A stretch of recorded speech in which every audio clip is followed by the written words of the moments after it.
Interjectional phrase আগে থেকে চিন্তা করেন তো কি হতে পারে? তার মানে একটার বেশি ওয়ার্ড যদি ইন্টারজেকশনাল কাজ করে তার নাম ইন্টারজেকশনাল ফ্রেজ। যেমন ধরেন ইন্টারজেকশনাল ফ্রেজ চিহ্নের সবচেয়ে মজার একটা উপায় হচ্ছে এটা কি থাকবে বলেন? চিহ্ন থাকবে।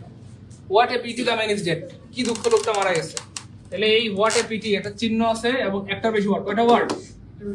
একটার বেশি ওয়ার্ড কাজ করতেছে ইন্টারজেকশন হিসেবে, তাহলে এটার নাম হয়ে গেল ইন্টারজেকশনাল ফ্রেজ। আমাদের সবচেয়ে ভয়ঙ্কর ফ্রেজ হচ্ছে ভাই প্রিপোজিশনাল ফ্রেজ। সবচেয়ে ভয়ঙ্কর ফ্রেজ কি ভাই? বিশ্বাস করেন প্রিপোজিশনাল ফ্রেজ পড়ার সময় আপনাদের সবার ভয়ে কি যে অবস্থা হবে, এটা হচ্ছে সবচেয়ে ভয়ঙ্কর ফ্রেজ। সবচেয়ে কি ফ্রেজ ভাই? এবং সবচেয়ে মানে পরীক্ষায় প্রেস লাগায় আর কি এই ফ্রেজটা, মানে এটা আসলে বেশিরভাগ স্টুডেন্টই পারে না, উল্টাপাল্টা হয়ে যায়। আচ্ছা, এটা একটু পরে পড়াই দিচ্ছি, টেনশন নাই। আচ্ছা দেখেন তো এটা কি হবে ভাই বলেন?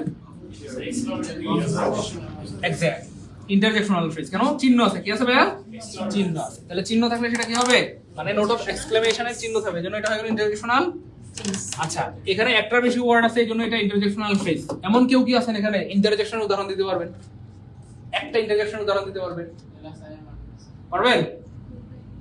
ইন্টারজেকশনের উদাহরণ দিতে পারবেন কেউ? আরে ভাই ইন্টারজেকশনাল ফ্রেজের উদাহরণ দিলাম আমরা, কেন? একটার বেশি ওয়ার্ড আছে এজন্য ইন্টারজেকশনাল ফ্রেজ। ইন্টারজেকশনের উদাহরণ দিতে পারবেন?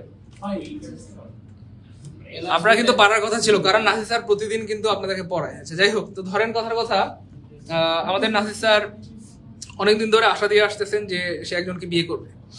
সে আর কেউ নয়, আচ্ছা বুঝে গেছেন। যাই হোক, তো পরিমণি। এখন সে ধরেন হঠাৎ করে আজকে নাসির স্যার বিয়ে করে ফেললো, বিয়ে করে সে লাইভে দেখাচ্ছে যে এটা আমার বউ, আমি ওনাকে আজকে বিয়ে করেছি। এখন এই লাইভ ধরেন পরিমণির কাছে চলে গেছে কথার কথা।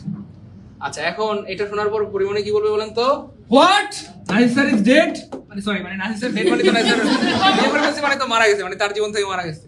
সেই যে হোয়াট বললো, এটাই হচ্ছে ভাইয়া ইন্টারজেকশন।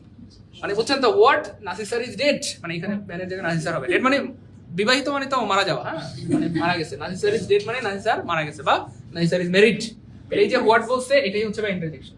তাহলে একটা ওয়ার্ড হলে সেটা ইন্টারজেকশন, আর যদি বলা হয় হোয়াট এ পিটি, কি দুঃখ, দ্য ম্যান ইজ ডেড, তাহলে সেটা হয়ে যাবে ইন্টারজেকশনাল ফ্রেজ। তা বুঝছেন কিনা? মানে একটা ওয়ার্ড হলে সেটা ইন্টারজেকশন, কিন্তু একটার বেশি ওয়ার্ড যদি ইন্টারজেকশনের কাজ করে তার নাম হয়ে যায় ইন্টারজেকশনাল।